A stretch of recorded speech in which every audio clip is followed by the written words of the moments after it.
திரு TDS மணி சார்ட்டேருந்து இந்த விவாதத்தை துவங்குறேன். Sir, TR Balu, Senthil Balaji இவங்க இடங்கள்லாம் ரைடு நடக்கிறதுக்கான பின்னணி என்ன சார்? கைது நடக்குதா? ரைடு சோதனை. இது வந்து நிறைய எப்போவுமே நடக்கும்ல. மத்திய அரசு நடத்தும் ரெய்டுகள், மாநில அரசு நடத்தும் ரெய்டுகள், இது மாநில அரசு நடத்தும் ரெய்டுகள், அப்படி தானே? ஆமாம். அப்போ டிவிஎஸ்சி என்று சொல்லக்கூடிய லஞ்ச ஊழல் தடுப்பு துறை வந்து செய்யுது, அப்படி தானே? அதாவது அருண் ஐபிஎஸ்ஐ வந்து இடம் மாற்றிய பிறகு செய்யுது, அப்படி தானே? அது அந்த பின்னணியெல்லாம் பார்க்கணும்ல, அந்த பின்னணி கணக்கில் எடுக்கணும்ல. அப்போ அருண் ஐபிஎஸ் வந்து செய்திருந்தால் இவங்களெல்லாம் தப்பாக விட்டுருப்பார் அப்படிங்கிறதுனால அவர் இல்லாமல் செய்கிறாங்களா தெரியாது நமக்கு. ஆனால் நீ செந்தில் பாலாஜி நல்ல பதில் கொடுத்துட்டார். எப்போவுமே நல்ல பதில் கொடுக்குறாரு அவர், சிறப்பாகவே பதில் சொல்கிறாரு. அதேமாரி இந்த முறையும் சொல்லிட்டாரு, என் மேலே தொடர்ந்து வழக்குகள் போடுறாங்க, எல்லாம் எது வந்தாலும் சட்ட ரீதியாக சந்திப்பேன் அப்படின்ட்டாரு. இல்லை ரெய்டு எல்லா இடமும் நடந்திருக்கா? இல்லை நான் வந்து கையெழுத்து போடுவதாக இருந்தேன்னா காலையில் அந்த நேரத்தில் வந்து இது வந்துச்சா, இது வந்துட்டு நான் இன்னும் கையெழுத்து போட போகல, அது எனக்கு விசாரணை வந்தபோது, அதனால் எங்கெங்கே ரெய்டு ஆச்சுன்னு சொல்லிவிட்டு இன்னும் நான் வந்து கேள்விப்படலை, கேள்விப்பட்ட பிறகு சொல்கிறேங்கிறார். புரியுதுங்களா? ஸோ என்னன்னு சொன்னால் ரொம்ப கூலாக இருக்கார். ஆனால் என்றைக்கு தான் கூலாக இல்லை செந்தில் பாலாஜி, எப்பொழுதுமே கூலாக தான் செய்வதும் சரி, செய்கிறத பற்றி அவர் பேசுவதும் சரி என்பதா. சார், இப்போ எந்த பிரச்சனைக்காக இல்லை எந்த குற்றத்திற்காக இப்போ லஞ்ச ஒழிப்புத்துறையினர் போடுறாங்க? இல்லை, இப்போ வந்து ரெண்டு விஷயம் இருக்குல்ல. ஒன்று மின்துறை, இன்னொன்று வந்து டாஸ்மாக். பழைய கேஸு. ஆமாம், பழைய கேஸ் தான். இப்போ சமீபத்தில் தானே மின்துறை அமைச்சர் அதை எடுத்தார். அந்த டிரான்ஸ்ஃபார்மரெல்லாம் வந்து மொத்தத்தில் இவங்க வந்து அதிகமான விலைக்கு வாங்கிட்டு அதில் கமிஷன் அடிச்சிருக்காங்க அப்படின்ட்டு. அதை கூட வந்து அப்போது இருந்தது ராதாகிருஷ்ணன், ஜே ராதாகிருஷ்ணன் ஐஏஎஸ் தானே. அடுத்த மாதம் ஓய்வு பெறதுக்கு முன்னால் அவரை அந்த துறையை விட்டு நீக்கி வேறு சாதாரணமாக வந்து காயலாங்கடை துறைக்கு போட்டாங்கல்ல. அப்போ சம்மந்தம் இருக்குன்னு தானே அர்த்தம். புரியுதுங்களா? வெளியாவளவும் பொய் சொல்ல மாட்டாங்கிறது தானே நம்ம ஊரில் உள்ள நியதி. ஆனால் அவர் ஏற்கனவே வந்து விஜயபாஸ்கரை பற்றி இப்படி புகார்கள் வரும் காலத்தில் கொரோனா நேரத்தில் அங்கே இருந்தவர். அதற்கு பிறகு அதே மாதிரி அதை தொடரணும்ட்டு 21 திமுக ஆட்சியில் மாசு வந்த பிறகு அதேமாதிரி தொடர்ந்தவர். பிறகு அவரை கூப்பிட்டு செந்தில் பாலாஜி எடுத்த உடனே மின்துறையை இங்கே வாங்க அப்படின்னு அவரை கூப்பிட்டு கொண்டு வந்து வச்சாங்க. அப்போ இது போன்ற வேலைகள்லாம் வந்து சரியாகவும் சிறப்பாகவும் செய்யக்கூடியவர் என்பதை புரிஞ்சு அவர்கிட்ட இருந்தும் ஏதோ செய்தி தெரியாமல் அவரை வந்து மறுபடியும் சாதாரண காயலாங்கடை துறைக்கு மாற்றுவாங்களா? ஓய்வு பெற நேரத்தில் செந்தில் பாலாஜி ரைடு விசாரணை இதுக்கிடையில் அதிகாரி சம்மந்தப்பட்டா தான் இந்த நாட்டில் அதிகாரியை விசாரணை பண்ணால் தான், அதிகாரிகிட்டேருந்து வாக்குமூலம் வாங்கினால்தான், அதிகாரி மேலே நடவடிக்கை எடுத்தால்தான் நீங்கள் வந்து அரசியல் வியாதிகளையே பிடிக்க முடியும். ஏன்னா அரசியல் வியாதியே உட்காந்து யோசித்து செய்கிறதில்ல இந்த வேலைகளெல்லாம். அதெல்லாம் வந்து அதிகாரிகள், அந்த உச்சபட்ச அதிகாரிகள் உட்கார்ந்து அந்த நோட் ஃபைலில் போட்டு அதன் மூலம் யாரோக்கள் அதிகாரிகள்கிட்ட கேட்டு எந்தெந்த கம்பெனியில் வாங்கலாம், எவ்வளோ வாங்கலாம், எந்த கம்பெனி எவ்வளோ கொடுப்பாங்க, அதில் நம்ம வந்து எவ்வளோ கொடுக்கலாம். நான்லாம் சுத்தமான கையை வெள்ளையாவளவும் போய் சொல்ல மாட்டேன், நீங்கள் எடுத்துக்கிடுங்கன்னு சொல்லி போட்டு கொடுத்தாலும் அரசியல்வாதிகளுக்கு என்ன, இவர்களும் எடுக்க வேண்டியதை எடுத்து சொத்து சேர்க்க வேண்டிய இடத்துல சேர்த்துருப்பாங்கல்ல. ஆனால் எல்லாருமே செந்தில் பாலாஜி, இடி வந்தாலும் செந்தில் பாலாஜி தான் குறி வைக்கிறாங்க, அண்ணாமலையும் செந்தில் பாலாஜி தான் குறி வைக்கிறாரு, தாவேக அரசு வந்தாலும் செந்தில் பாலாஜி தான் குறி வைக்கிறாங்க.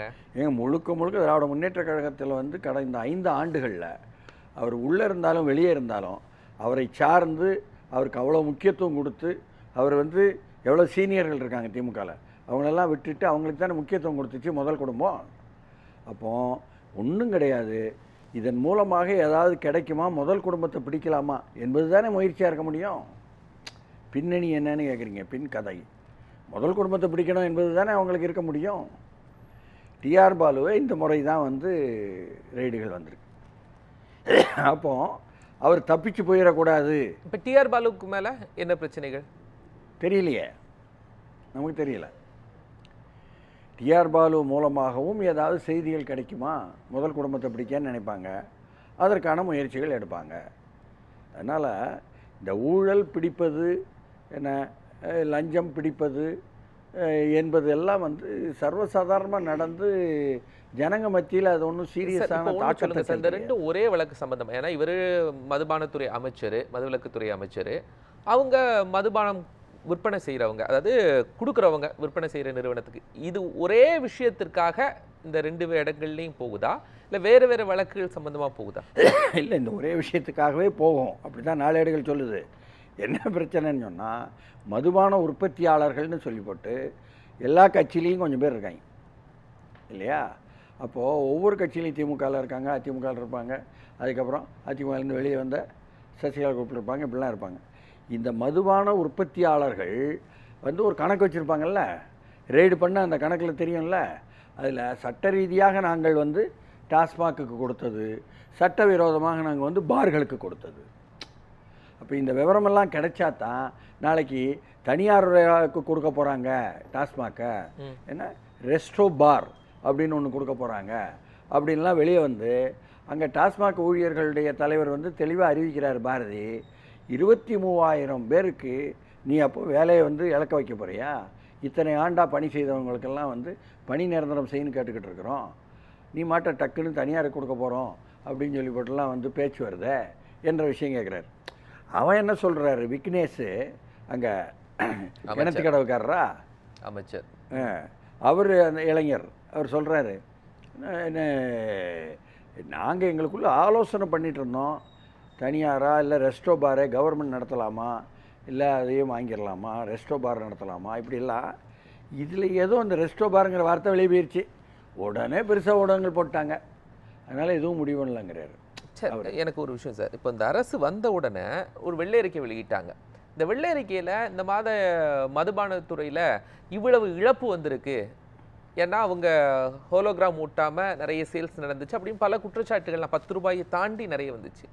இது எதையுமே இவ்வளோ இழப்பு வந்திருக்கு அப்படின்லாம் வெள்ளை அறிக்கையில் சொல்லலை. நீங்கள் 2021 பிடிஆர் பழனிவேல் தியாகராஜன் வெள்ளை அறிக்கை விடும்போது 10,000 கோடி ரூபாய் தமிழ்நாட்டுக்கு என்ன இருக்குது, இழப்பு இருக்குது துறைகள் சார்ந்துன்னு அவர் குறிப்பிட்டு அவர் சொல்கிறாரு.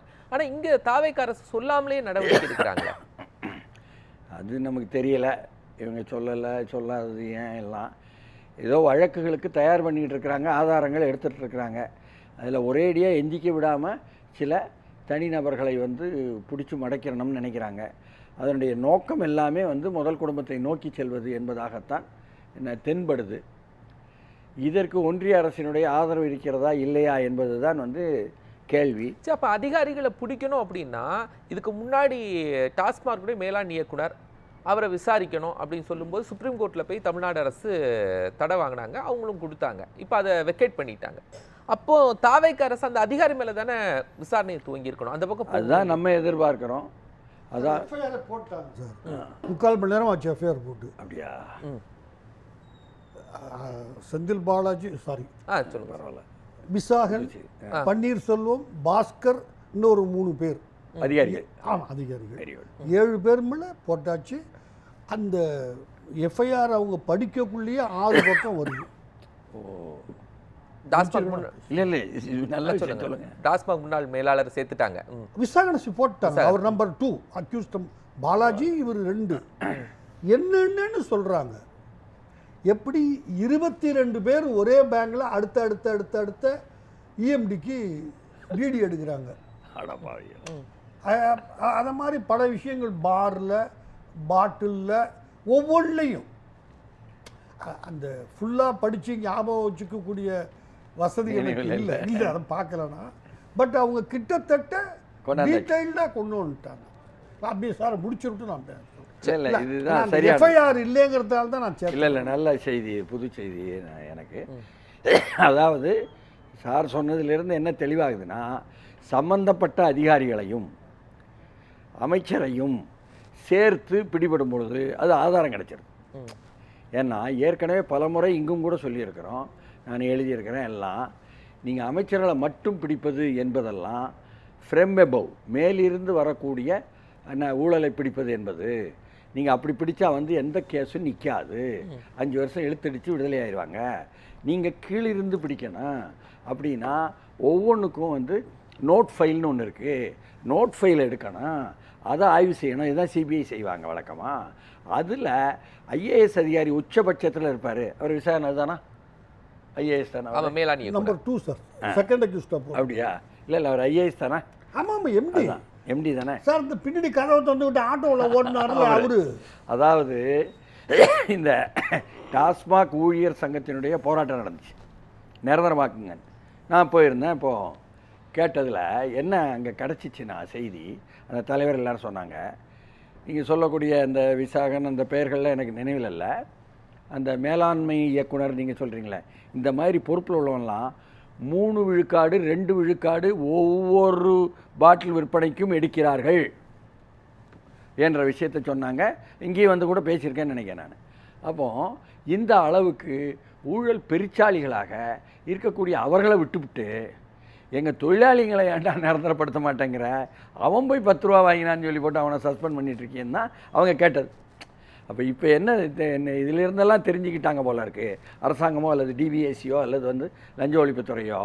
சரி, சம்பந்தப்பட்ட அதிகாரிகளை பிடிக்காமல் வழக்கு நிற்காது. அப்போ வழக்கை வலுப்படுத்துவது என்பதில் சம்பந்தப்பட்ட அதிகாரிகள், இப்போது ஐயா சொன்ன மாதிரி ஆதாரபூர்வமான விஷயங்கள் இருக்குதுங்கும் பொழுது, சர்க்கம்ஸ்டான்ஷியல் எவிடன்சஸ் அந்த வச்சுக்கிட்ட அவனுங்களும் மாற்றுறாங்கங்கும் பொழுது அவங்க கைது பண்ண ஆரம்பிச்சிருவாங்க. அப்படிங்கும் பொழுது ஐஏஎஸ் அதிகாரிகளும் தைரியமாக கைது பண்ணுங்க, ஒன்றும் தப்பு கிடையாது. ஊழல் பண்ணியிருக்கனா ஆதாரம் கிடச்சிச்சின்னா உங்களுக்கு 91லேயே வந்து நாகராஜனையே கைது பண்ணாங்க ஜெயலலிதா. அதுக்கு பிறகு 96க்கு பிறகு நம்ம கலைஞர் ஹரிபாஸ்கரையே கைது பண்ணார். அதனால் ஐஏஎஸ் அதிகாரிகள் கைது பண்ண வரலாறுலாம் தமிழ்நாட்டில் இருக்குது, தைரியமாக நீங்கள் பண்ணலாம் என்ற விஷயம்லாம் நம்ம பேசியிருக்கோம். புரியுதுங்களா? இப்போ இதெல்லாம் ஒன்று சேர்ந்து வருது போல இருக்குது. அப்போ ஆதாரங்களுடன் சிக்கும். ஆனாலும் இந்த செந்தில் பாலாஜியை பொறுத்தவரை ஏற்கனவே இருந்த ஒரு அரசாணை, அவர் மது பொறுப்பு எடுக்கும் பொழுது ஏற்கனவே இருந்த ஒரு அரசாணை வந்து ஒரு 3 எழுத்து இடத்திலிருந்து வரக்கூடாது, சரக்கு வாங்கக்கூடாதுன்னு சொல்லி போட்டு அரசாணையாம். அப்போது தன்னுடைய எதிரி கைக்கு பணம் போயிடக்கூடாதுன்ட்டு இபிஎஸ் நினச்சி போட்டது. அதற்கு பிறகு என்ன பண்ணுறாரு இவர் வந்தோடனே, அப்படியா இந்த அரசாணையை மீறி நம்ம இன்னொன்று பண்ண முடியாது, பாருக்கு அன்அஃபிஷியலாக அதிகாரப்பூர்வமற்று அங்கிருந்து வாங்கிருங்க, வாங்கினதற்கு கமிஷனை இங்கே கொண்டு போய் கொடுத்துட்டு அங்கிருந்து வந்த இடத்துலையும் கொண்டு போய் கொடுத்தாரு என்ற அளவுக்கெல்லாம் செய்திகள் சொன்னாங்க.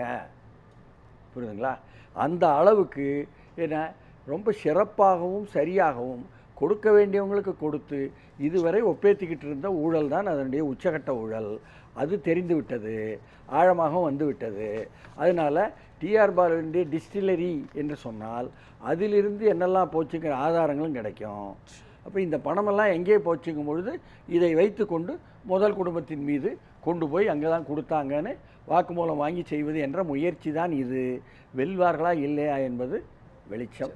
மணி சார், நம்பர் போடுவதெல்லாம் வந்து ஒவ்வொரு கட்சியினுடைய ஐடிவிங்க இறங்கி பண்ணுவாங்கன்னு வைங்களேன், அதுபடி போடுறாங்க. இவங்க அரசியல் பழிவாங்கல்னு நீங்கள் போட்டிருந்தாலும் அவங்களும் அதை அப்படி சொன்னாலும், ஒரு ஆட்சி நடந்துச்சு, ஒரு கட்சி ஆட்சி, அடுத்து இன்னொரு கட்சி ஆட்சி அதற்கு எதிராக வந்திருக்கு.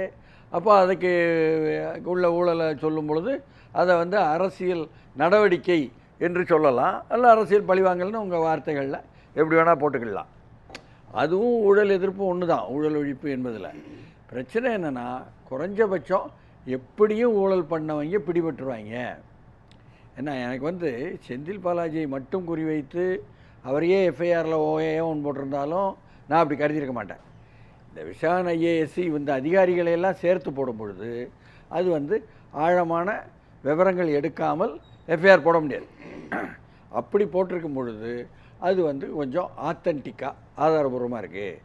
நாளைக்கு என்ன இது ஒன்றும் இல்லாமல் போனாலும் பரவாயில்ல, வரலாற்றில் இது ஒரு பதிவு. ஏன்னா உதாரணமாக வந்து 91ல் நாகராஜன் ஐஏஎஸ் மேலே எடுத்தாங்க ஜெயலலிதா, அப்புறம் ஹரிபாஸ்கர் ஐஏஎஸ் மேலே கலைஞர் 96க்கு பிறகு வந்த பிறகு செஞ்சார். இப்படிலாம் நம்ம கோட் பண்ண முடியுதில்ல, மேற்கோள் காட்ட முடியுதில்ல வரலாற்றில். அதுமாரி மேற்கோள் காட்டுவதற்கான புள்ளி விவரமாக இந்த எஃப்ஐஆர் நிற்கும். அப்போ அது வந்து அப்புறம் ஐயா சொன்ன மாதிரி ஒரு எஃப்ஐஆர் கிடைச்சா போகிறோம் அமலாக்கத்துறை உள்ள நுழையிறதுக்கு. ஏற்கனவே அமலாக்கத்துறையில் வந்து அனிதா ராதாகிருஷ்ணன் இருக்கார், வாய்க்கு வந்தபடி பேசிட்டு மறுபடியும் வந்து மாட்டிக்கிட்டவர், புரியுதுங்களா? அதற்கப்புறம் வந்து மார்க்கண்டேயனுக்கு சப்போர்ட்டிவாக எல்லாரும் பேசுகிறாங்க. அவர் அந்த பகுதியில் என்னன்னு சொன்னால் மரம் வெட்டுறவருக்கு திருடினார், இது மணல் அள்ளுவதில் கொள்ளையடித்தார் என்பதெல்லாம் ஒரு பெரிய 20 ஆண்டு முன்னால் வரலாறுலாம் வச்சுருக்காரு. நான் பிடிச்சி கட்டி போடுற அளவுக்கெல்லாம் மக்கள் போயிருக்காங்க. அவ்வளோ ஒரு சிறந்த போர் வீரனாக தான் இருந்திருக்காரு. இந்த மாதிரி வீரர்கள் தான் வந்து இவங்கெல்லாம். என்னன்னா தைரியம் இருக்குது, களை வாங்கிறதுக்கு தைரியம் வேணும். அதை வந்து தைரியம் இருக்கிறவங்க செய்கிறாங்க. களவை கொஞ்சம் யோசிச்சு செய்கிறவங்க கீழே இருக்கிறாங்க. ஐயா சொன்ன மாதிரி, டாக்டர் சொன்ன மாதிரி என்ன அதில் முன்னால் நிற்கணும்ல. டாக்டர் அவர் மேலே ஒரு கவர்ச்சி, அதனால தான் எல்லாரும் இல்லை அதுதான் அதுக்கு என்ன அர்த்தம்னா தைரியம், தைரியங்க. களை வாங்கிறதுல தைரியம், மற்றவங்க தைரிய குறைவு, கீழே தான் வராங்க அப்படின்னு சொன்னது. ஏன்னா அதனால் களை வாங்கிறதுக்கு கண்ணக்கோல் வைப்பதற்கும் தைரியம் வேணும்ல. அது ஒரு பெரிய விஷயந்தான். எல்லோரு தரப்புக்கும் கொடுத்துட்றாரு காசு என்பதும் அதற்கான ஒரு அணுகுமுறை தான். இன்றைக்கி அதுதானே இப்போது எல்லா தரப்புக்கும் காசு கொடுப்பது என்பது தானே வந்து தொடர்ந்து இருந்தது. மக்களுக்கும் கடைசியாக கொடுப்பது என்பதில் தான் அவர் வந்து 10,000 ரூபா வரை கொடுத்த கோயம்புத்தூர் செய்தியை சொன்னார். அப்போ இது வந்து நீங்கள் 200 ரூபாயும் 300 ரூபாயும் வாக்குக்கு கொடுக்கும் பொழுது மக்கள் வந்து வாங்கிட்டு அதுக்கு தகுந்தாப்புல போடணும்னு நினச்சான். அந்த கட்சியும் போட்டிருக்கு, இந்த கட்சியும் போட்டிருக்குங்க, கொடுத்துருக்குங்க 300 ரூபா, அதனால் வீட்டில் 4 ஓட்டு இருக்குது, 2 போடுவோம், இப்படிலாம் பேசின மக்கள் உண்டு போன தேர்தலில்.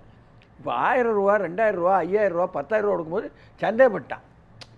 ஏன் இவன் நம்ம காசெல்லாம் களவாண்டு கொடுப்பான், இவன்ட்டு ஏது காசு, அப்போ இவன்கிட்ட காசு வாங்கிக்க போடாத அப்படின்னு இந்த தடவை தான் ஸ்டாண்ட் எடுத்திருக்கான். ஸோ மக்களையே வந்து கரெக்ட் பண்ண வைக்கிறது அது சாதாரண விஷயம் கிடையாது. அவ்வளோ தூரம் திறம்பட செய்தவர்கள் எல்லோரும் சேர்ந்து இப்போ மாட்டிக்கிட்டார்கள் என்பது நிச்சயமாக மக்கள் மகிழ்ச்சி அடைய தான் செய்வாங்க. இந்த கேஸ் நிற்குதா தொடர்ந்து என்ன தண்டனை கிடைக்குமா என்பதெல்லாம் அடுத்த கதை. ஏன்னா இதெல்லாம் வரலாற்றில் பதிவுகளாக மாறுது.